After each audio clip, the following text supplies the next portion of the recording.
Estamos conversando com a doutora Ana Cláudia Contreira sobre diretivas antecipadas, e isso é importante para que nós possamos documentar a nossa manifestação de vontade para cuidados e tratamentos médicos no final da vida. Doutora, eu dei uma estudada sobre o assunto, é lógico, até porque é minha área, eu já fiquei apaixonada, inclusive já fui ver como é que faz, já liguei para o cartório, e já fui realmente me inteirar sobre esse assunto, porque aqui no interior a gente não tem acesso a essas informações com facilidade, isso não é muito divulgado e por isso o grande objetivo desse programa é isso mesmo, é divulgar para você e para todo mundo, e espero que você multiplique essas informações, tudo aquilo que é importante para o nosso dia a dia e para a nossa vida.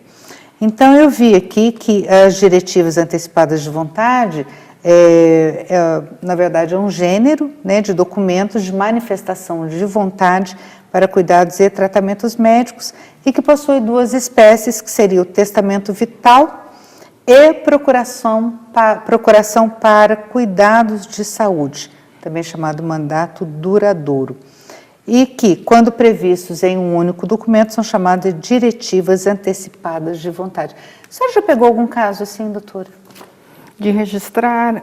Não. Está registradinho? Não, por incrível que pareça. Se estivesse registrada a vontade desse seu paciente, seria mais fácil? Muito, muito mais fácil. Para o médico e para a família, né?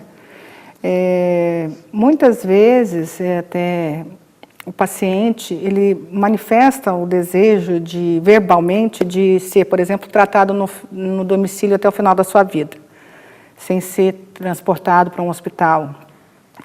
E isso vai muito bem até o momento em que as coisas... todo mundo aceita, né? Exigem, né, que se confronte com o sofrimento do paciente, né? Uhum. Então, lógico que a gente minimiza o máximo possível o sofrimento do paciente, né, no que é possível dentro de um domicílio, mas existem coisas que para a gente não vê um desfecho que pode não ser tão bom, prazeroso de ver, né, que as pessoas estejam preparadas para isso, né? Então, muitas vezes a gente, não é incomum às vezes a gente levar o paciente para o hospital, não porque o paciente queira ir, mas porque a família não consegue suportar de ver o paciente sofrendo, né? Então, o testamento vital e mais a outorga, né, de um representante jurídico, né, para que possa manifestar as vontades do paciente, é de fundamental importância para que isso não fique, né, como você falou, como uma culpa, né, para quem decidiu, né? E traga também, lógico, que segurança jurídica para o médico que está acompanhando justamente ali o geriatra. Então, eu gostaria só de deixar mais claro que o testamento vital é um documento que é feito em cartório, exige que a pessoa esteja no seu pleno discernimento mental, né, que seja civilmente capaz, ou seja, não pode ser uma pessoa interditada, não pode ser um menor, né, de idade, por exemplo, e com o objetivo de dispor acerca de cuidados, tratamentos e procedimentos que deseja ou que não deseja ser submetido enquanto estiver com uma doença que ameace a sua vida, fora de possibilidades terapêuticas, curativas e impossibilitado de manifestar livremente a sua vontade. É uma questão realmente de pensar na sua finitude, né, doutor? Todos nós somos finitos. E é importante, as pessoas geralmente passam a pensar nisso só quando ficam doentes. Sim. Né? Infelizmente. Uhum. E não, a gente tem que passar a pensar nisso nisso do princípio mais... de que nós vamos, né, envelhecer e que com o envelhecimento, em algum momento, nós, né, iremos, né, ter o desfecho final, nós temos que passar a pensar sobre isso, né?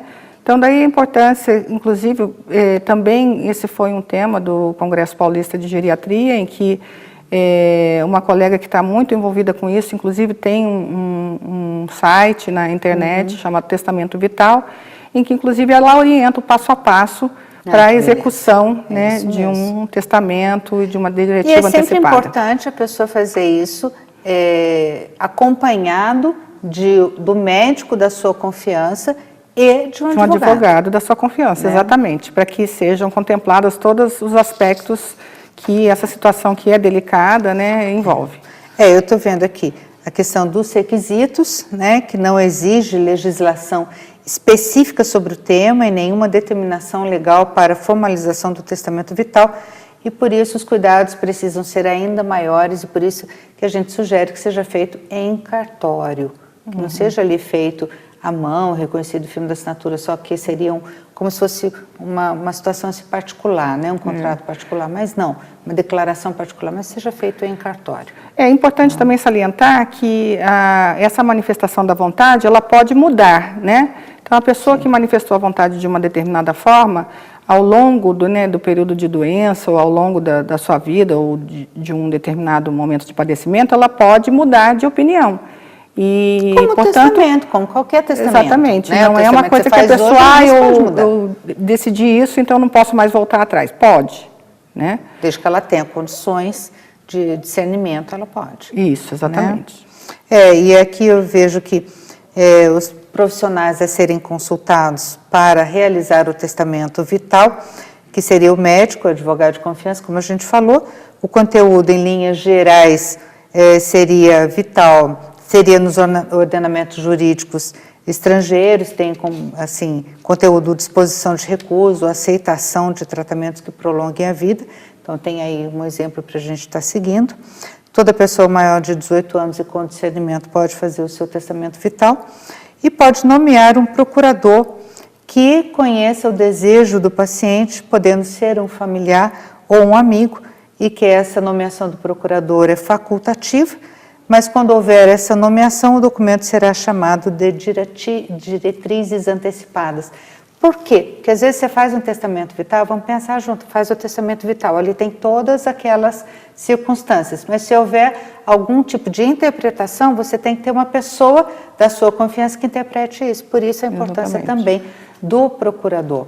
É bem interessante já fazer tudo de uma vez, tudo certinho. E no que diz respeito ao médico, é mais no sentido da orientação dos termos técnicos a serem usados, né, para que fique bem descrita a manifestação. Bem específico, né? Exatamente. Bem específico menos. Às vezes você esquece um detalhe, um procedimento que pode ser que lá no futuro venha acontecer, e aí não pode estar utilizando o testamento vital porque esqueceu, porque teria que estar ali constando no bojo desse documento.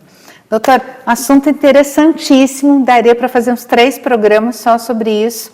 Agradeço demais a sua colaboração conosco, o compartilhamento de todo esse conhecimento.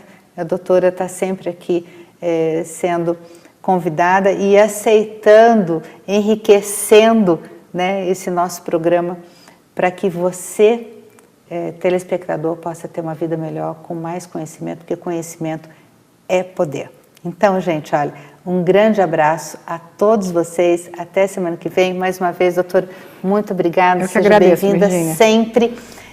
E até sexta-feira que vem, agradeço aqui também a Verso Cabeleireiros, que cuida sempre do nosso cabelo e maquiagem. Um grande beijo para vocês, fiquem com Deus.